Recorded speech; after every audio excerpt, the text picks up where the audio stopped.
Hey guys, it's Evan Chino. I'm back with another video. This is the, I guess you could say, post game.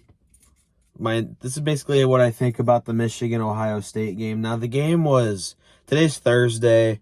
The game was almost a week ago, but I said that I was going to make a video basically going in depth about the game, and this is me doing it. Um, So yeah, Michigan beat Ohio State 30-24 back on Saturday, and it was pretty great. I mean, a lot of people, I'm sure if you're watching this video, you've seen my reaction video, like our reactions as the game was going on. So obviously we were very happy about the whole thing, and as I said in the part of the video that I did before the game started, like at the very beginning, I said it was going to be a close game. I wasn't expecting a blowout like the last two games had been, and I'm expecting the same. And I was expecting it to be close, and that's exactly what it was. Michigan won by 6 points. It was Michigan's closest margin of victory all year long, and they still came out on top in the end. So, individual players. JJ McCarthy, I thought he played better. Ever since Jim got suspended before the Penn State game, JJ has been playing not great. Like the Penn State and Maryland game, I guess maybe you could include the Purdue game. I mean, JJ still threw for over 350 yards against Purdue, but he still looked off. Like every time he threw it to his tight ends in that game, it would be like out of reach, or they'd have to go like this to try to make the adjustment to catch it, and then it would fall short. But still threw over 350 yards. And JJ threw his first touchdown pass in that game since he threw 4 against Michigan State, and that was all the way back before Halloween. That was on October 21st. So it had been almost a month since JJ threw a touchdown pass. Now, granted, a bye week was along that mix. I mean, he didn't throw any touchdowns against Purdue. He didn't throw any against Penn State. He only threw the ball 8 times against Penn State because they didn't throw the ball a single time in the second half. And Maryland, he didn't throw any touchdowns, but he threw an interception. And then in Ohio State game, he didn't throw an interception and he threw a touchdown. So I thought he did better. He still not like the level he was playing at the beginning of the year, but he did great. He only threw 4 incompletions and he threw a touchdown. So that's all you could pretty much ask for to help beat a rival. Running backs, Blake Corum did pretty good. His yards per carry wasn't great. He had 88 yards on 22 carries, so that's 4 yards a carry. But he had 2 touchdowns, so he broke Michigan's all-time rushing touchdown record in a season. It was 20 by Hassan Haskins in 2020, and now it's Blake Corum, 22 in 2023. So Corum did good. Donovan Edwards, he didn't do much on the ground, but he did have that throw to who was it? It was either Loveland or Barner. It was one of the two. It was a tight end, I know that.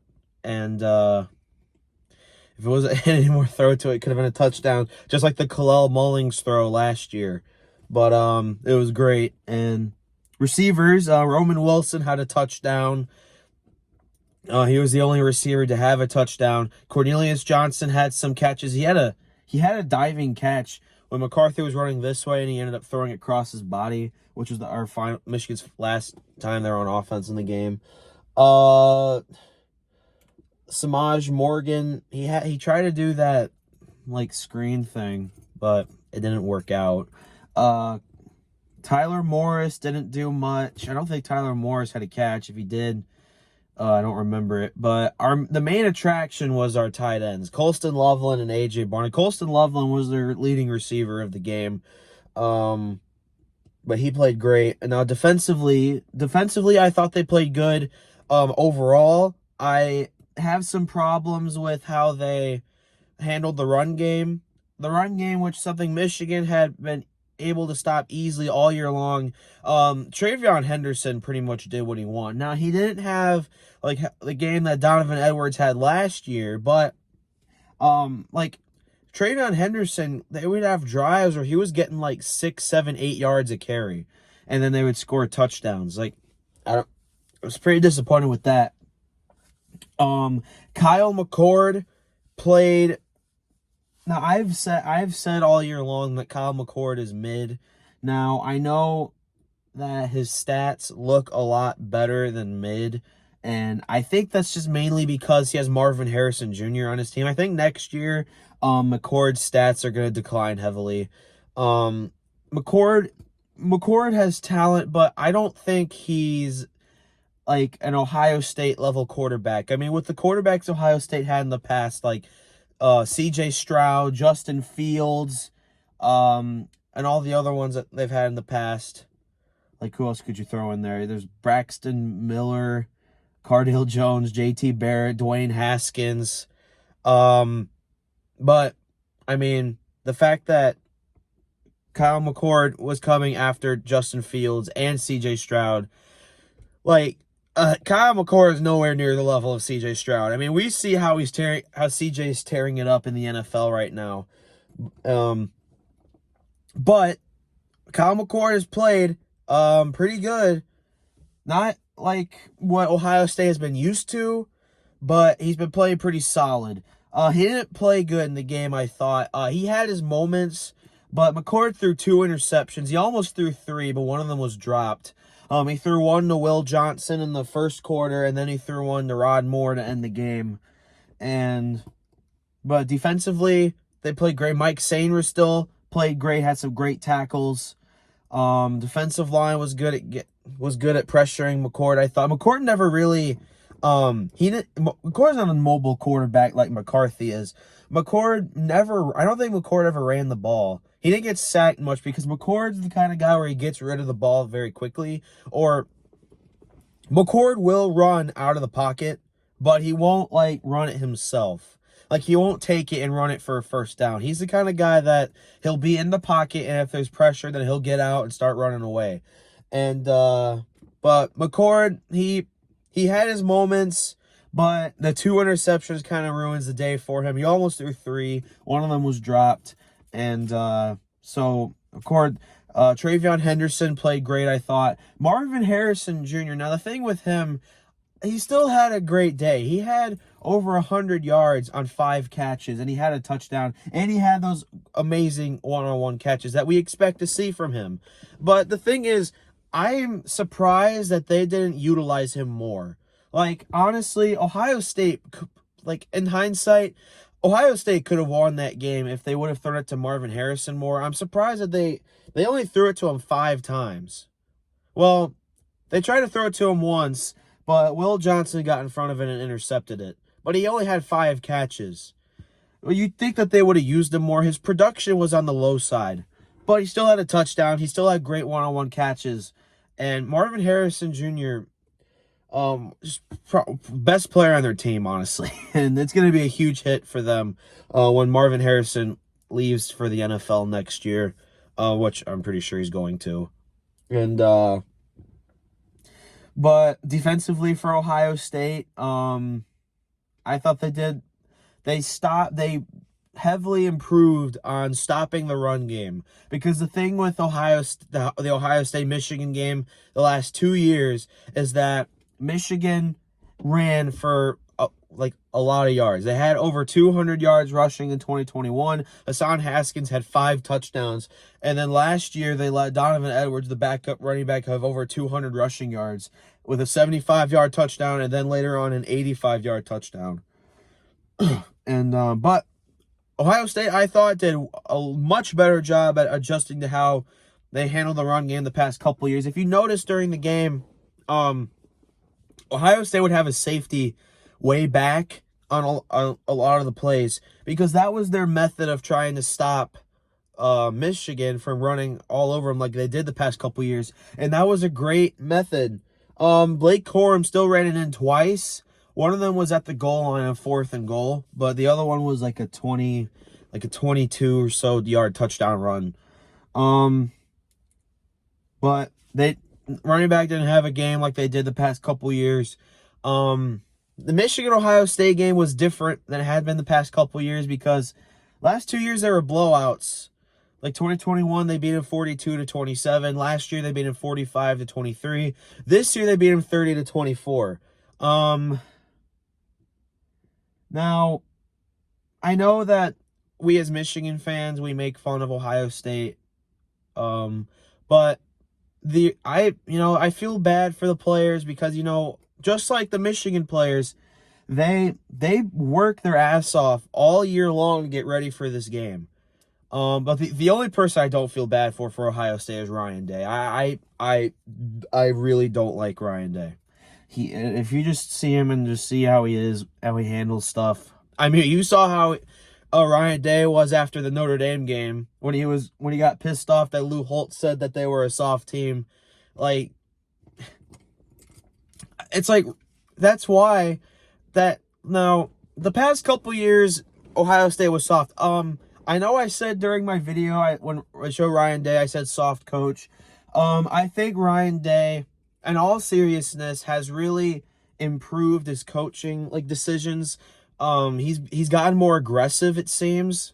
There was a time early in the game when Ohio State punted on 4th and 1 when they were close to midfield when they probably should have went for it. But other than that, Ohio State was never really in a situation where it was like, oh, it's 4th down, you're in 4th down territory, you're going to punt it away anyway. Like, I think Ryan Day has improved on that, but the reason why, we're going to keep calling him soft, and the reason why is because it makes them mad. Because he lets it get to him. The thing as a coach is that, I mean, look, the difference between Michigan and Ohio State is that Michigan doesn't let the talk around the town get to them. I mean, obviously, everybody knows that the big talk about Michigan this year was the whole sign stealing allegations. Did it stop Michigan whatsoever? No. After that, Michigan still went on and won all their games. Ohio State, they have their coach, have a head coach that didn't coach since the 90s, say, I don't really think that they're that strong of a team based on how they've done in the past. And then Ryan Day gets all pissed off and everything. And their fans are the same thing. Their fans will be like, if you call them soft, and then they get all upset. It's like, we say that you're soft is because you let it get you let it get to you. It angers you. At the end of the day, it doesn't matter. It's a thing with this. Now, the same thing for Michigan fans. There are Michigan fans going around the internet that are complaining about saying, look, oh, the whole sign stealing stuff. Look, we never needed to steal, and this just proves that, we didn't need to steal signs. And look, Michigan, it's true. Michigan didn't need to steal signs. But the reason why they did is because Michigan thought they had to. Michigan felt they had to steal signs in order to win these games.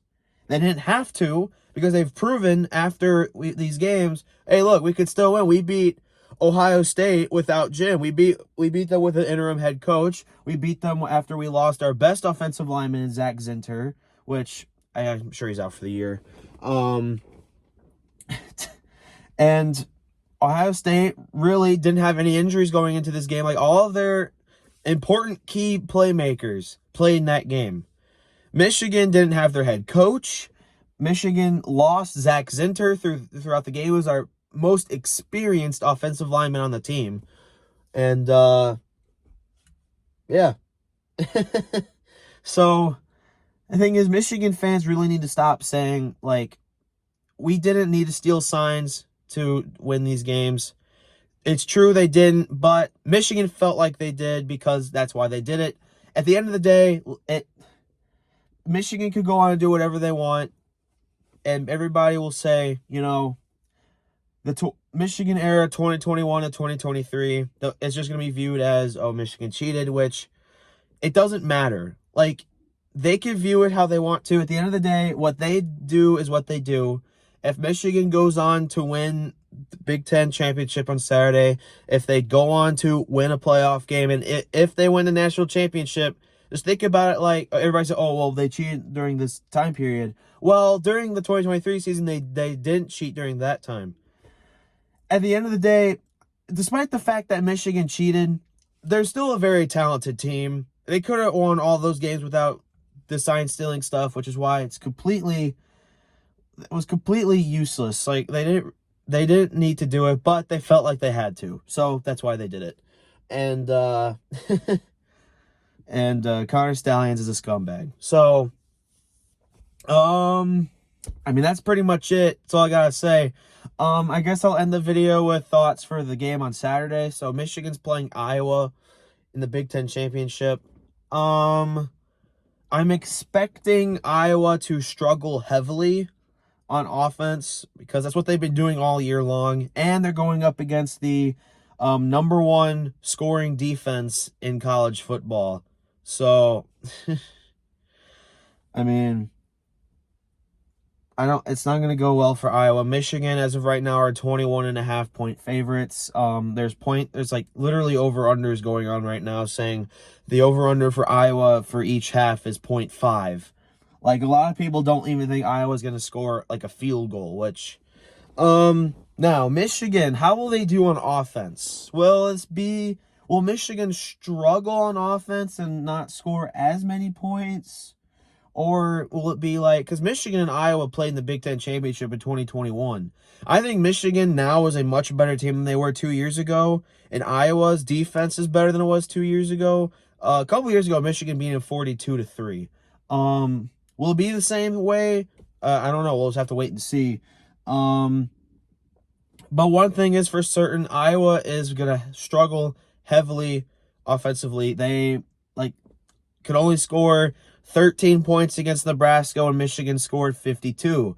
45. They only scored 12 points or 10 points against Minnesota when Michigan scored 52. It's just Iowa's offense is terrible. Brian Ferentz just absolutely trashed that offense, and hopefully maybe they'll get better. This could have been a Cade McNamara revenge game, but McNamara tore his ACL all the way back in September, so now it's going to be Deacon Hill, which, not very good. If you look at Deacon Hill's stats, he has 5 touchdowns, 6 interceptions on the year, hasn't even thrown 1,000 yards, and he started in September, so that's pretty bad.